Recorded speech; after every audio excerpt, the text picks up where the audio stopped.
Hello जी, नमस्कार everyone. कैसे हैं सारे प्यारे बच्चे। तो आज की इस वीडियो में हम साइंस का मोस्ट वीवी ऑब्जेक्टिव को कवर करें जो एग्जाम में सीधे आप लोग से पूछे जाएंगे। तो इस वीडियो को आप लोग शुरू से अंत तक पूरा ज़रूर देखिएगा और सभी क्वेश्चन एक बार ज़रूर आप लोग याद कर लीजिएगा, क्योंकि ये सब एग्जाम में बार बार पूछे जाते हैं। तो इस वीडियो को आप लोग मिस मत कीजिएगा और इस वीडियो को आप लोग दोस्तों के पास ज़्यादा से ज़्यादा शेयर कीजिएगा। तो हम चलते हैं अब क्वेश्चन की ओर और सभी क्वेश्चन याद करके जाइएगा, क्योंकि एग्जाम के लिए मोस्ट इंपॉर्टेंट सवाल है। तो सभी क्वेश्चन याद कर लीजिएगा। तो चलते हैं अब क्वेश्चन की ओर। आप लोग को आंसर पता है तो आप लोग कमेंट बॉक्स में देते चलिएगा। तो आज का पहला नंबर सवाल है, एक काफ़ी इंपॉर्टेंट सवाल, कम से कम एग्जाम में 10 बार पूछा गया है। ट्रिपल स्टार मार देते हैं, याद रखिएगा। पूछा गया कि एक लिंगी पादप का उदाहरण है। एक लिंगी पादप का उदाहरण कौन है? तो पपीता है। क्या पपीता हो जाएगा? याद रखिएगा, करेक्ट आंसर ये हो जाएगा। दूसरा नंबर है कि मनुष्यों में गुणसूत्र कितने जोड़े पाए जाते हैं। यहाँ पूछा गया मनुष्यों में गुणसूत्र कितने जोड़े पाए जाते हैं? तो 23 पाए जाते हैं। कितना? 23 पाए जाते हैं। याद रखिएगा, करेक्ट आंसर सी हो जाएगा। तीसरा नंबर कि प्रकाश के अपवर्तन के दूसरा नियम को क्या कहते हैं। पूछा गया कि प्रकाश के अपवर्तन के दूसरा नियम को क्या कहते हैं? तो स्नेल का नियम कहते हैं। क्या कहते हैं? स्नेल का नियम कहते हैं। याद रखिएगा, इसे एग्जाम में पूछे जाएंगे, तो याद रखिएगा।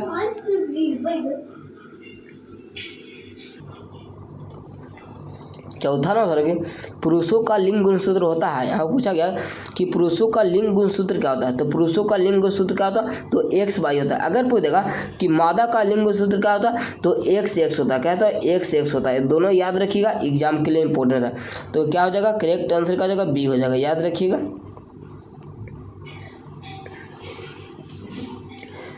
पाँच नंबर चला कि अभिसारी लेंस निम्न में से कौन सा है। पूछा गया कि अभिसारी लेंस मतलब किस लेंस को कहा जाता है। अभिसारी लेंस किस लेंस को कहा जाता है? तो अभिसारी उत्तल को कहा जाता है। किससे? अभिसारी उत्तल को कहा जाता है। याद रखिए, करेक्ट आंसर ये हो जाएगा।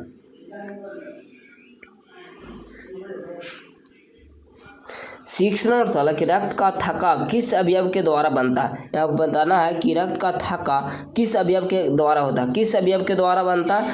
तो बनता प्लेटलेट्स के कारण। किसका? प्लेटलेट्स के कारण। याद रखिए, करेक्ट आंसर भी। इसी को हिंदी में क्या बोलते हैं? तो रक्त विमाणु बोलते हैं। याद रखिएगा। सात नंबर सवाल कि निकट दृष्टि दोष को दूर करने के लिए किस लेंस का उपयोग किया जाता है। यहाँ बताना है कि निकट दृष्टि दोष को दूर करने के लिए किस लेंस का उपयोग किया जाता है। किस लेंस का उपयोग किया जाता है? तो निकट के लिए क्या? अवतल का उपयोग किया जाता है। अवतल का। याद रखिए, करेक्ट आंसर भी हो जाएगा। अम्लीय वर्षा का पीएच मान कितना होता है। यहाँ बताना है कि अम्लीय वर्षा का पीएच मान कितना होता है। तो 5.6 होता है। क्या? तो 5.6 होता है। याद रखिए, करेक्ट आंसर सी हो जाएगा। 9 नंबर सवाल कि पीएच स्केल पर अगर किसी बिलियन का मान 0 से 7 के बीच हो तो वह क्या होगा? 0 से 7 के बीच क्या होगा? तो 0 से 7 के बीच क्या होता है? तो उदासीन होता है। क्या होता है? उदासीन होता है। 7 क्या होता है? तो 7 क्या होता है? उदासीन होता है। याद रखिएगा, इनमें से कोई नहीं हो जाएगा। याद रखिएगा, करेक्ट आंसर डी हो जाएगा।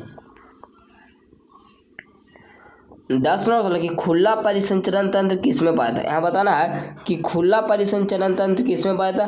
तो खुला परिसंचरण किसमें पाया था? कॉकरोच में पाया था। किसमें? कॉकरोच में। याद रखिए, करेक्ट आंसर सी हो जाएगा। 1 पिकोमीटर बराबर होता है। यहाँ बताना है कि 1 पिकोमीटर बराबर कितना होता है। तो 1 पिकोमीटर बराबर 10 के पावर -12 मीटर होता है। कितना होता है? 12 मीटर होता है। करेक्ट आंसर क्या हो जाएगा? ये हो जाएगा। याद रखिएगा, एग्जाम में बार बार पूछे जाते हैं।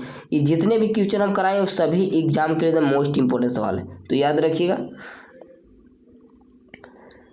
12 नंबर सवाल कि 1 एंगस्ट्रॉन का मान क्या होता है। यहाँ बताना है कि 1 एंगस्ट्रॉन का मान क्या होता है। तो 1 एंगस्ट्रॉन का मान क्या होता है? तो 10 के पावर -10 मीटर होता है। क्या होता है? 10 के पावर -10 मीटर होता है। करेक्ट आंसर क्या जाएगा? ये हो जाएगा। वायुमंडल में ऑक्सीजन गैस की उपस्थिति है। यहाँ बताना है कि वायुमंडल में ऑक्सीजन कितना पाया था। तो वायुमंडल में ऑक्सीजन 21% पाया था। कितना? 21% पाया था। याद रखिए, करेक्ट आंसर ये हो जाएगा।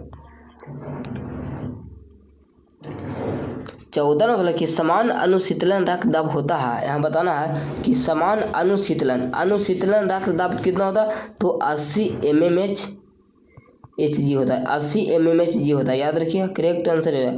अगर पूछ देगा कि पराकुंचन कितना होता है, समान पराकुंचन, उसका आंसर आप लोग कमेंट बॉक्स में दीजिएगा। 15 नंबर सवाल है कि किसी अंतरिक्ष यात्री को आकाश कैसा प्रतीत होता है। यहाँ बताना है कि किसी अंतरिक्ष यात्री को आकाश कैसा प्रतीत होता, तो काला होता। कैसा होता? काला प्रतीत होता है, याद रखिए। करेक्ट आंसर ये हो जाएगा।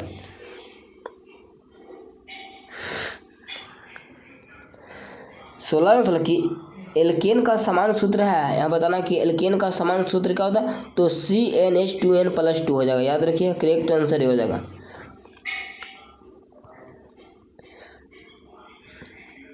17 सवाल कि निम्नलिखित में से कौन नेत्र का रंगीन भाग होता है। यहाँ बताना है कि नेत्र का रंगीन भाग कौन होता है, तो आइरिस होता है। क्या होता है? आइरिस होता है, याद रखिए। करेक्ट आंसर डी हो जाएगा। इसी को क्या बोला जाता है? परितारका भी बोला जाता है, परितारका भी बोला जाता है, याद रखिएगा।